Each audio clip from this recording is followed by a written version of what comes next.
ورحمة الله وبركاته ومغفرته. بسم الله الرحمن الرحيم. الحمد لله رب العالمين، والصلاة والسلام على سيد المرسلين وعلى آله وأصحابه الطيبين الطاهرين. أما بعد، فقد قال تبارك وتعالى: أعوذ بالله من الشيطان الرجيم، قد أفلح من زكاها. وقال النبي صلى الله عليه وسلم: لا إله إلا هو لا يسبقها عمل ولا تترك ذنبا. صدق الله العظيم وصدق نبيه الكريم، ونحن على ذلك من الشاهدين والشاكرين، والحمد لله رب العالمين. اللهم ألهمنا مراشد أمورنا وأعيذنا من شرور أنفسنا ومن سيئات أعمالنا. آج کے اس عظیم الشان جلسہ دستار بندی کے مبارک موقع پر صبح سے ہم لوگ مختلف نشستوں میں، اس کے مختلف پروگراموں میں حصہ لے رہے ہیں، شرکت کر رہے ہیں، الحمدللہ استفادہ کر رہے ہیں. اور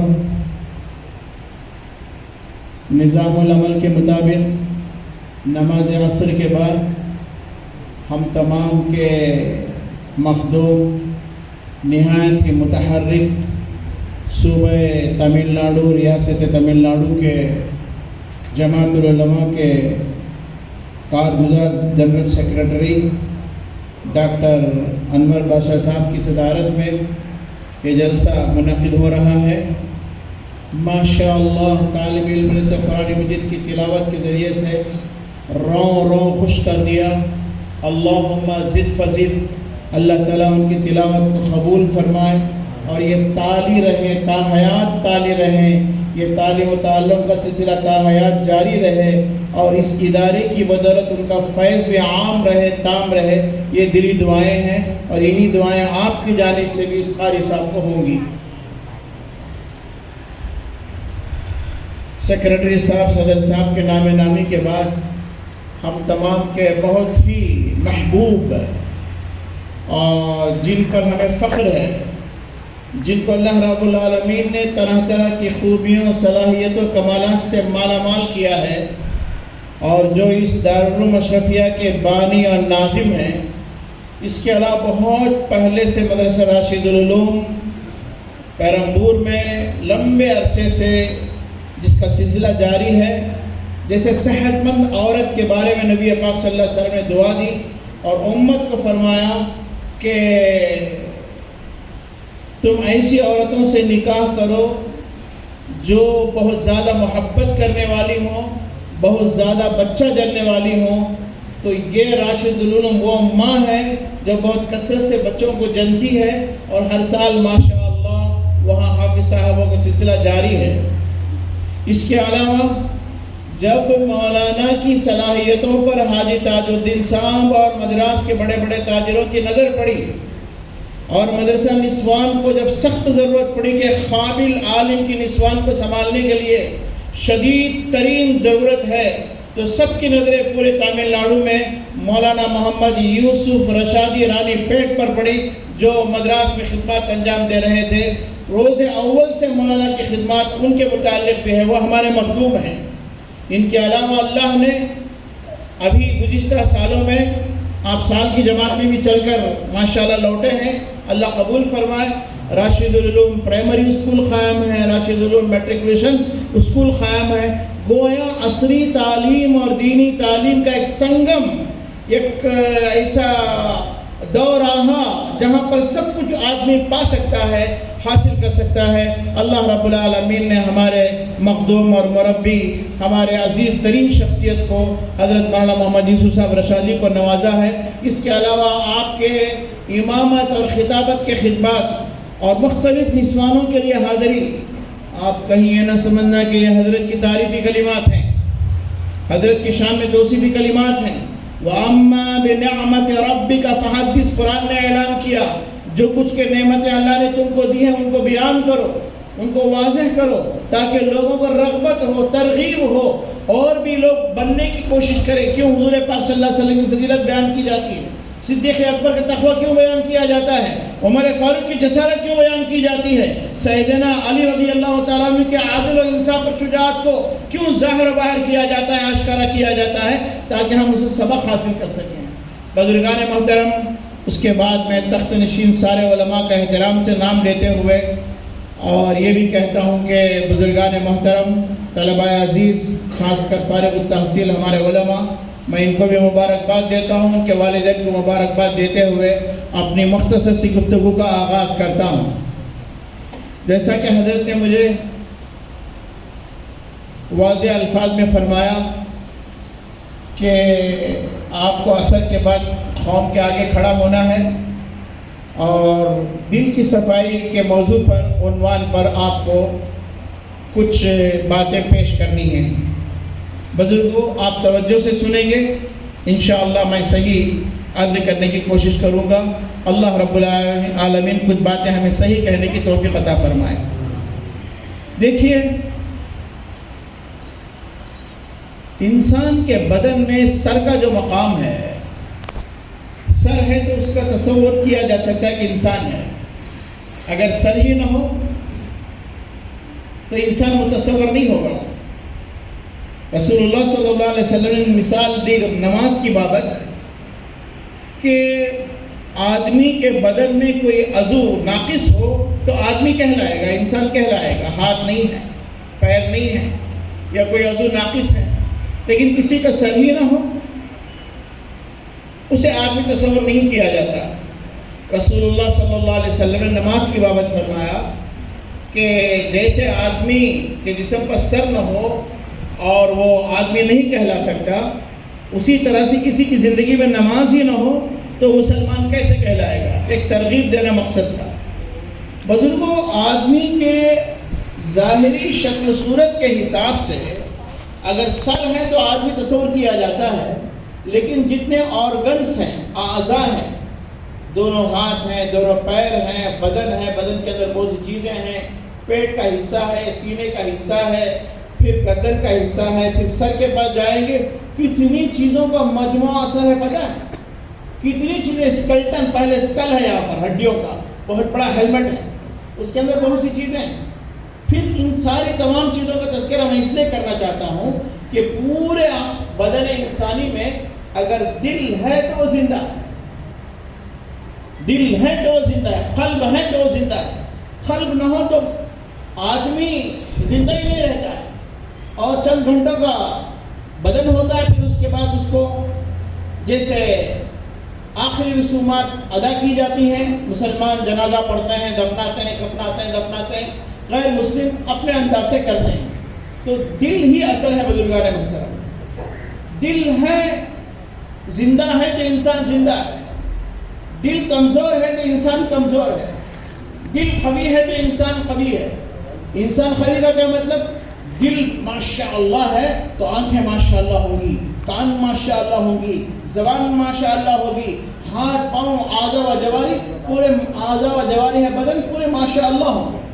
دل اگر کمزور ہوگا تو وہی ہوگا۔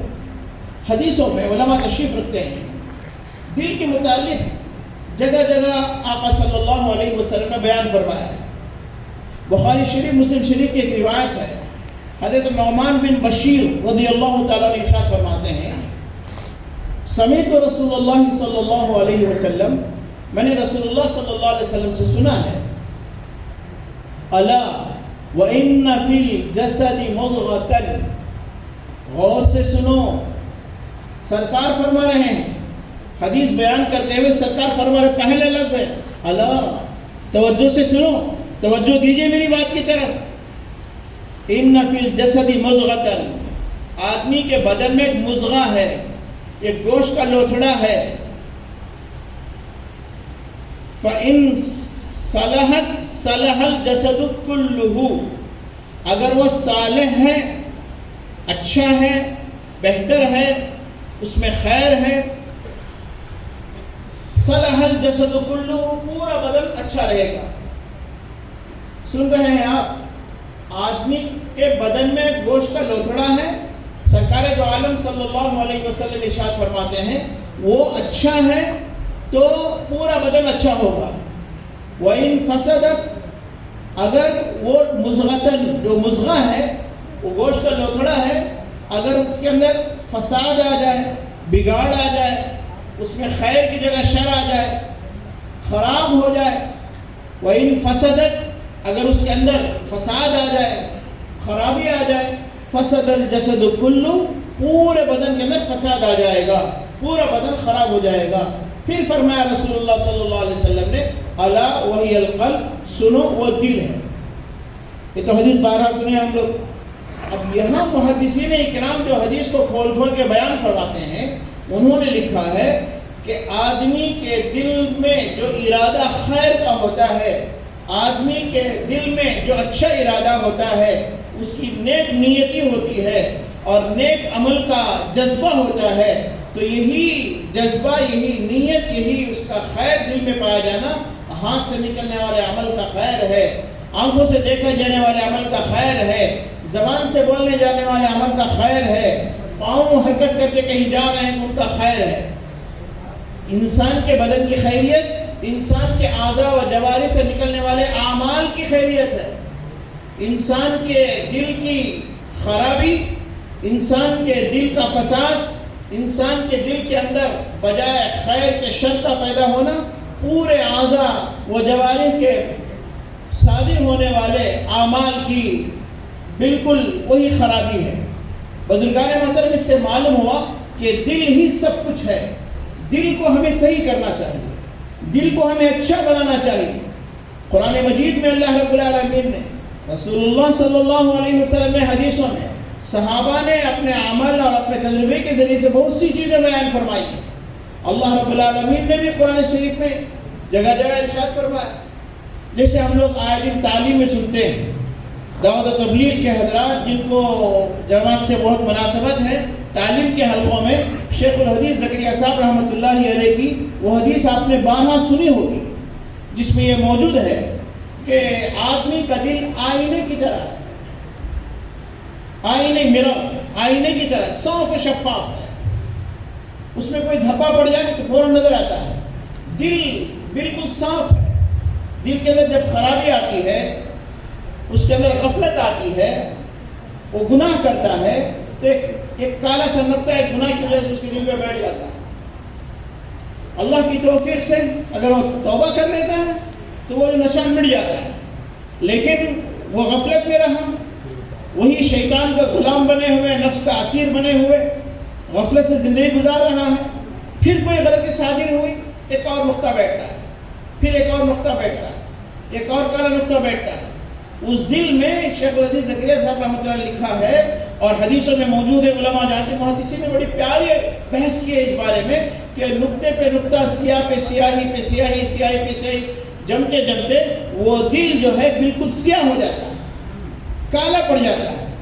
اور اس کے بعد جب یہ گناہ پہ گناہ کرتے، غور سے سنیے صاحب، جب گناہ پہ گناہ کرنے کی وجہ سے وہ دل کی شفافیت اور چمک اور خوبی ختم ہو کر کے میل جب اس کے اندر آتا ہے تو وہ حق بات کو ماننے کے لیے تیار نہیں ہوتا ہے، حق بات اس کے پلے پڑے گی ہی نہیں، اور باطل کو باطل سمجھ ہی نہیں سکتا، باطل کا انکار آ ہی نہیں سکتا، اس لیے گناہوں میں خود مبتلا ہے، ملوث ہے، لت پت ہے، جس کی وجہ سے آدمی کو، توجہ سے سنیے، آدمی کو ان گناہوں کے نتیجے میں اس کا دل اتنا سیاہ ہو جاتا ہے، حق اور باطل کی تمیز نہیں ہوتی، اچھے اور برے کی تمیز نہیں ہوتی، نیکی اور بدی کی اسے تمیز نہیں ہوتی۔ قرآن شریف میں نا کلا بل ران علی قلوبہم ما کانوا یکسبون، رین کسے کہتے ہیں؟ وہی میل ہے۔ حضرت ابن القیم جوزی رحمۃ اللہ علیہ نے لکھا ہے حدیثوں کی روشنی میں کہ جیسے چاندی کو زنگ لگتا ہے، چاندی کو زنگ لگتا ہے، چاندی میری ہوتی ہے، دیکھا نا آپ نے خواتین کے پٹیاں جو ہوتی ہیں پیر کے زیورات، چھلے جو ہوتے ہیں انگلیوں میں پہننے کے، ان کو بھی میل لگ جاتا ہے، زنگ لگ جاتی ہے زیادہ پانی میں بھیگنے کی وجہ سے۔ ابن جوزی رحمۃ اللہ علیہ فرماتے ہیں کہ جیسے چاندی اور تانبے کو زنگ لگتا ہے اسی طرح دل کو بھی زنگ لگ جاتا ہے. جب دل کو زنگ لگتا ہے تو اس کی صفائی کی کیا شکل ہے؟ کپڑا میلا ہو جائے تو صابن سے صفائی ہوتی ہے, اور کوئی میلا خراب ہو جائے تو پاکی کا کوئی طریقہ ہوتا ہے. حضرت نے فرمایا کہ دل کی صفائی جو جب دل میں زنگ آ جاتا ہے تو دل کی صفائی واحد ذریعہ اللہ کا ذکر ہے. اللہ کے ذکر سے آدمی کی دل کی صفائی ہوتی ہے. اور یہ بھی کہ آدمی کے دل میں جو زنگ لگتا ہے وہ غفلت اور گناہ کی وجہ سے ہے. ہم سمجھتے ہیں گناہ ہے بول کر, گناہ نہیں, غفلت ہونا بھی بہت بڑی مصیبت ہے. غفلت ہونا بھی بہت بڑی مصیبت ہے.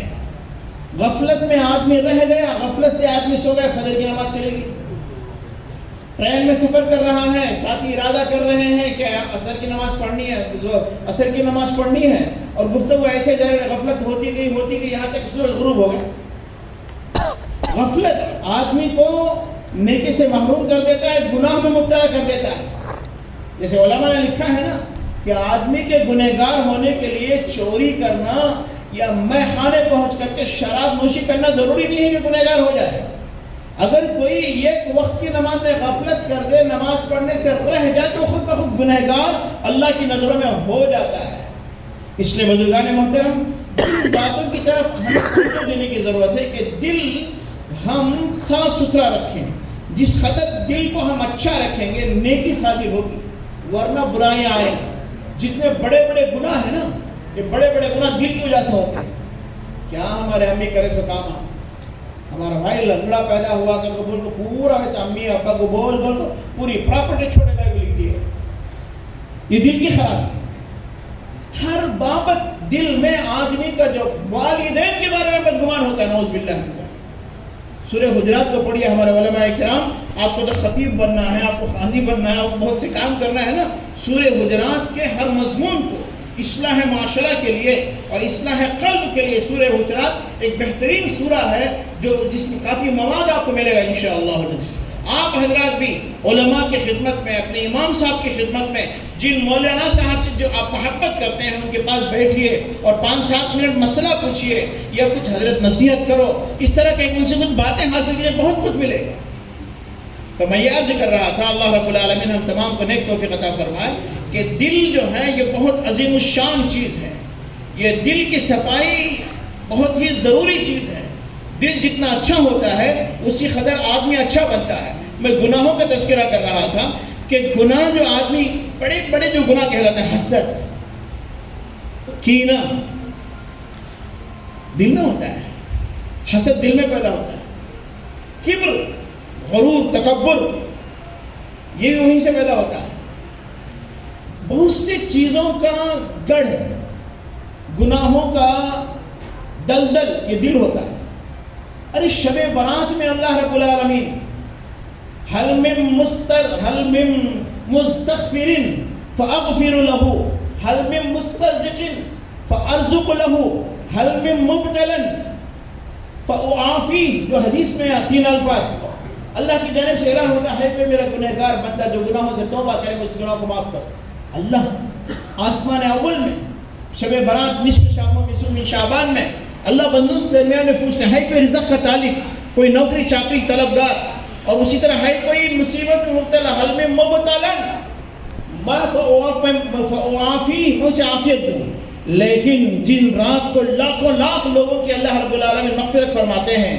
اما جان عائشہ رضی اللہ تعالیٰ عنہ کی روایت کے مطابق قبیلے بنو کلب کی بکریوں کی مقدار میں اتنے گنہگاروں کو کسی ایک آدمی کے اتنے گناہوں کو معاف کرنے والا رب, رحمان رب, کریم رب, سب کو عطا کرنے والا رب, اس دن جو شب برات دعا کی قبولیت کے ہے, جس کے دل میں میل ہوتا ہے اس کے دل کی میل اور خرابی کی وجہ سے اللہ رب العالمین اس کی دعا قبول نہیں فرماتے, چنانچہ وہ بد نصیب ہو جاتا ہے.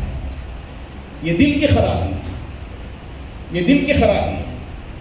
میں نے بھی تھوڑی دیر پہلے کہا کہ آدمی گناہ کے دلدل میں پھنس کر کے اپنے دل کو جب سیاہ کر دیتا ہے, یہ دل کا بہت بڑا امتحان ہے, سخت امتحان ہے. یہ ایسا خطرناک امتحان ہے، اللہ تعالیٰ ہر ایک کی حفاظت فرمائے۔ دنیا کے ایک امتحان میں فیل ہو جائے، کسی کتاب میں آپ معقولات منقولات 2 کتابیں ہوتے ہیں، اور حضرت انور حضرت سبیل ارشاد میں جب ہم پڑھ رہے تھے منقولات میں تو طلبا گھومتے رہتے، والی بال بھی کھیلتے ہیں، منقولات کتابوں کا امتحان ہوتا ہے، میبزی کا امتحان ہے، تشریح الافلاق کا امتحان ہے، منطق کا امتحان ہے، بولے تو کھیل کا میدان غیر آباد ہو جاتا ہے۔ تو دلچسپی جو ہے آدمی اتنے لینے کے باوجود بھی، اب یہاں جو کٹھن چیزیں ہوتی ہیں نا امتحان میں، وہ خدا نہ خاصا اگر ناکام بھی ہو جائے تو ممکن ہے آئندہ سال کوئی گنجائش پیدا ہو جائے، پھر دوبارہ پڑھ لیں گے۔ لیکن جب دل کا جو امتحان ہے نا، خدا نہ خواستہ موت آ جائے، اس وقت میں کیا ہوگا؟ ارے یاد نہیں کیا آپ نے ماں کو ستانے کی وجہ سے، ماں کو ستانا، حضور اکرم پیارے نبی صلی اللہ علیہ وسلم کے مبارک زمانے میں ماں کی گستاخی کرنا، بے ادبی کرنا، اور ماں سے ناراض، ماں کو ناراض رکھنا، یہ کتنی بڑی مصیبت ہے۔ سرکار تشریف لا رہے ہیں اور سرکار ورد کرانا چاہتے ہیں اپنے امتی کو، نوجوان بچے کو جو مرنے والا ہے لیکن کلمہ اس کی زبان پر جاری نہیں ہے، دل کا میل ہے، ماں کی بابت تو گستاخ ہے، ماں کی بددعائیں اسے لگ چکی ہیں۔ اب جب اس کی تفصیل جانتے ہیں آپ لوگ، ماں نے جب معاف کیا تو کلمہ یہاں جاری ہوا ہے، بہت سی رکاوٹیں ہو جاتی ہیں۔ اللہ رب العالمین ہمیں اس دل کی دنیا کو سمجھنے کی توفیق عطا فرمائے۔ قرآن شریف میں ہے ربنا لا تزغ قلوبنا بعد إذ هديتنا وهب لنا من لدنك رحمة، اے اللہ ہمارے دلوں کو ہدایت ملنے کے بعد ہدایت سے پلٹنے سے حفاظت فرما۔ حضرت شاہ ملت اللہ رحمانی رحمۃ اللہ علیہ دریا گنج مجلس مشاورت کے دفتر میں جو 3 منزلہ ہے دہلی میں، وہاں موجود ہے شاہ ملت اللہ صاحب رحمانی رحمۃ اللہ علیہ، مولانا ولی رحمانی صاحب کے والد صاحب۔ دارالعلوم سبیل ارشاد کا دارالخدا کا افتتاح تھا، حضرت مضمون لکھ چکے تھے کہ دارالخدا کے لیے کیا وہ پیغام دینا۔ وہ کتابت، کاتب کا نام مجاہد الاسلام تھا، وہ کتابت کر کے لائے تو مولانا ولی رحمانی صاحب نے مجھ سے کہا، مولانا میں نے جب مفتی اشرف علی صاحب کے ساتھ آپ کو 4-5 دن سے دیکھ رہا ہوں، اور خالد صاحب بھی آپ کو لیے پھر رہے ہیں، غیر مرئی طور پر میں آپ سے میں یقین کر سکتا ہوں کہ آپ اس کی تصحیح فرما دیں اور نو کو غلط درست کر دیں، کتابت کی جو غلطیاں الگ سے لکھ دیں۔ چنانچہ کتابت کی غلطیاں وغیرہ ہوئی، اس کے بعد وہ لکھا میں نے پینسل سے پیش کر دیا، تو ماشاءاللہ آپ کی دعائیں بہت ہیں حضرت میرے ساتھ۔ میں نے ولی رحمانی صاحب سے کہا، ولی رحمانی صاحب نے کہا مولانا میں بھی ہدایت پر ہوں، آپ بھی ہدایت پر ہیں۔ تعریف کیسے؟ ہم تو آخر طالب علم ہیں، اس کے علاوہ پتہ ہے آپ کو، میں ہمیشہ ہر فرض نماز کے بعد، مولانا ولی رحمانی صاحب نے مجھ سے کہا، میں ہر فرض نماز کے بعد ربنا لا تزغ قلوبنا بعد إذ هديتنا وهب لنا من لدنك رحمة إنك أنت الوهاب پڑھتا ہوں۔ انشاءاللہ ہماری زندگی بھی ماشاءاللہ ہوگی، اور ہم جہاں کہیں جائیں گے ماشاءاللہ ہوں گے، لوگ ہم کو جو ہے سامان لینے کے لیے آئیں گے، استقبال کے لیے آئیں گے۔ ربنا لا تزغ قلوبنا ایک عجیب چیز ہے۔ اسی طرح حدیث میں نبی پاک صلی اللہ علیہ وسلم نے امت کو تلقین فرمائی، یا مصرف القلوب صرف قلوبنا علی طاعتک، اے دلوں کے پھیرنے والے رب تیری عبادت کی طرف ہمارے دلوں کو پھیر دے، یا مقلب القلوب ثبت قلوبنا علی دینک، اے دلوں کے پھیرنے والے رب دین پر قائم رہے ایسا ہمارے دل کو بنا دے۔ اس طرح سے نبی پاک صلی اللہ علیہ وسلم نے دعا فرمائی۔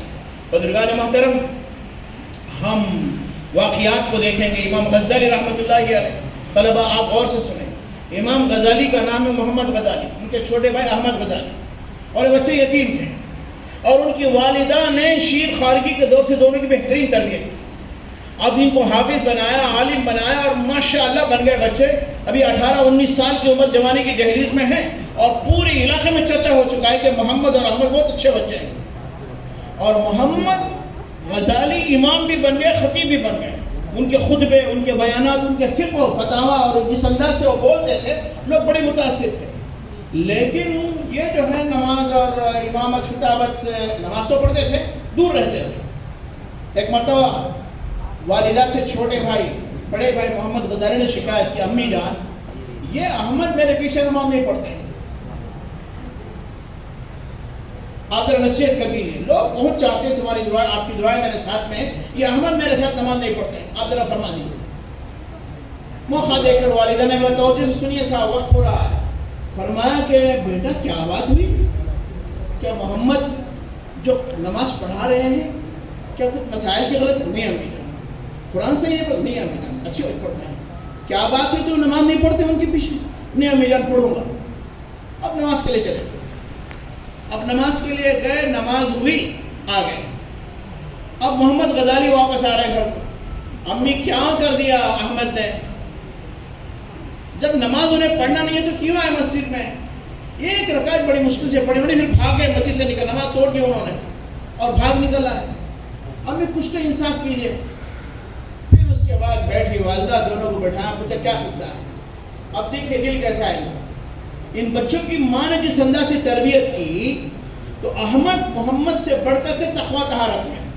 جب محمد نماز کے لیے کھڑے ہوتے امام مر کر کے, ان کے پیچھے اور مصلی ہیں, تو یہ جو ہے احمد ان کے دل پر توجہ ڈال رہے ہیں. یہ بات تصوف کی ہے, تزکیہ کی ہے, سمجھنے کی ہے. یہ ایک نوجوان بچہ اپنے بڑے بھائی کے دل پر تصرف کر رہا ہے. غور سے دیکھا, ماشاءاللہ بہترین ایک رکعت گزری. دوسری رکعت میں دیکھا کہ محمد امامت کرتے ہوئے عورتوں کے پاکی کے مسائل میں گھرا ہوا ہے. قرآن پڑھ رہا ہے زبان سے, عورتوں کے پاکی کے مسائل میں گھرا ہوا ہے. امی جان سے کہا, امی جان پہلی رکعت تو صحیح تھی, دوسری رکعت میں نے دیکھا یہ مسائل میں گھرے ہوئے, فقہی مسائل میں, عورتوں کی ناپاکی کے مسائل میں گھرے ہوئے. ماں نے پوچھا محمد سے کہ محمد کیا بات ہوئی؟ انہوں نے کہا امی جان میں نماز توجہ سے پڑھنا چاہتا تھا, نماز کے لیے کھڑا ہوا میں, پہلی رکعت پوری ہوئی, دوسری رکعت جب پڑھ رہا تھا تو مسائل ناپاکی کے خواتین کے پڑھ رہا تھا. وہ کتابوں کی عبارت میرے سامنے آ گئی اور میں اس میں تھوڑی دیر کے الجھ گیا. پھر اس کے بعد احمد نے کہا امی دیکھا آپ نے اس کے پیچھے نماز کیسے ہوگی میری؟ اللہ اکبر. سمجھ رہے ہیں حضرت؟ والدہ کیا کہہ رہی سنیے. والدہ محترمہ کہتی ہیں کہ میں نے جس نیت سے تمہیں پالا بڑا کیا میں تو ناکام ہو گئی, میں تو ناکام ہو گئی. بڑے بھائی تو صورت اتار کر کھڑے ہو گئے کہ بڑی غلطی ہے میری, نماز کی ادھر ادھر خیال کیا. چھوٹے بھائی نے کہا امی میں نے کیا کیا؟ میرے دل میں جو چیز میں نے آپ سے کہہ دیا. فرمایا کہ تم اپنے رب کو نماز میں دیکھنے کی بجائے, تم اپنے رب کو نماز میں دیکھنے کی بجائے, تمہاری توجہ اللہ کی طرف جانے کی بجائے یہ ایک محمد ہے جو کتابوں میں گھرا ہوا ہے, ارے تم اس کے پیچھے گھرے ہوئے ہو, اس کے دل پہ کیا گزرا توجہ کرو, اللہ کی طرف توجہ تم دونوں کی کہاں ہے؟ بات سمجھ میں آ رہی ہے؟ ماں نے درد سے کہا کہ ایک تو گھرا ہوا ہے کتابوں میں نماز کے اندر, دوسرا گھرا ہوا ہے اس کے پیچھے جو اپنا بڑا بھائی ہے اس کے دل کے پیچھے. تم اپنے دل کو اپنے رب کی طرف کب کرو گے؟ اس لیے بزرگوں, پیارے بھائیوں, اپنے دل کو کنٹرول کرو. دل نفس آپ جانتے ہیں, وما ابرئ نفسی ان النفس لامارۃ بالسوء, نفس امارہ ہے, بات پوری کر رہا ہوں. نفس لوامہ ہے, نفس مطمئنہ ہے.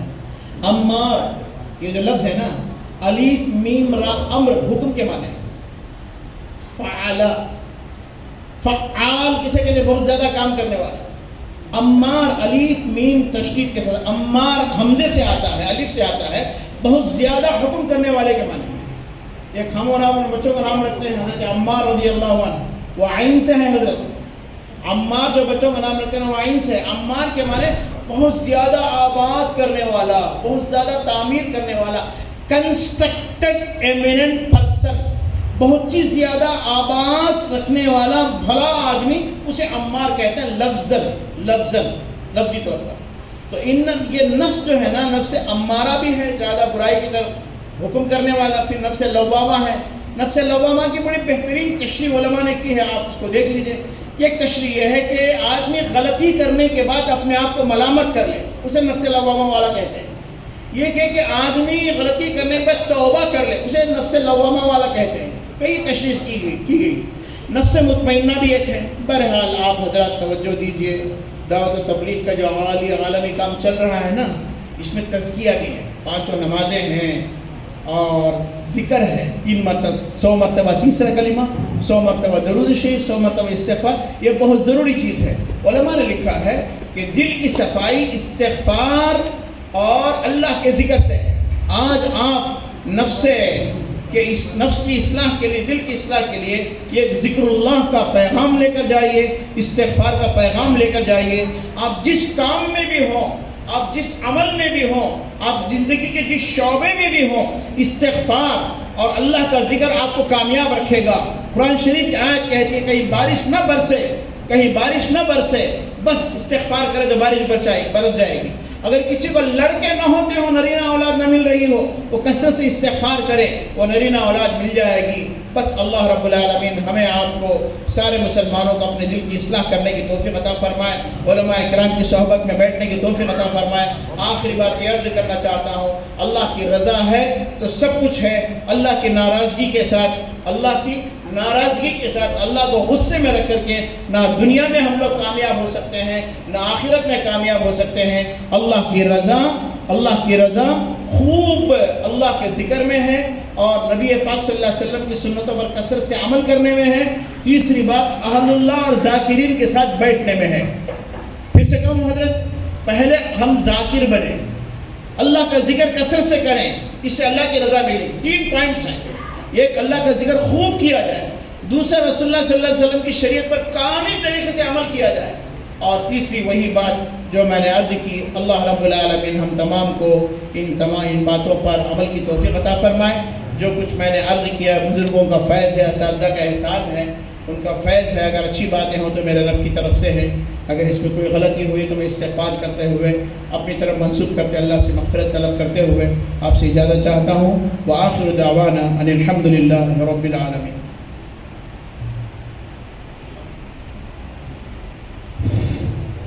அல்ஹம்துலில்லா. ஹஸரத் அவர்கள் தஸ்கியத்துன் நஃப்ஸ், உள்ள தூய்மை என்ற தலைப்பிலே ஆழமான பல விஷயங்களை சொன்னார்கள். அல்லாஹ் தஆலா நம் எல்லோருடைய உள்ளத்தையும் ஒளிமயமானதாக, பரிசுத்தமானதாக ஆக்கி அருள்வானாக. மேலும் யாரோ ஒருவருடைய கை கடிகாரம் கிடைத்திருக்கிறது, உரியவர்கள் வந்து பெற்றுக்கொள்ளுங்கள். அல்ஹம்துலில்லா. அடுத்து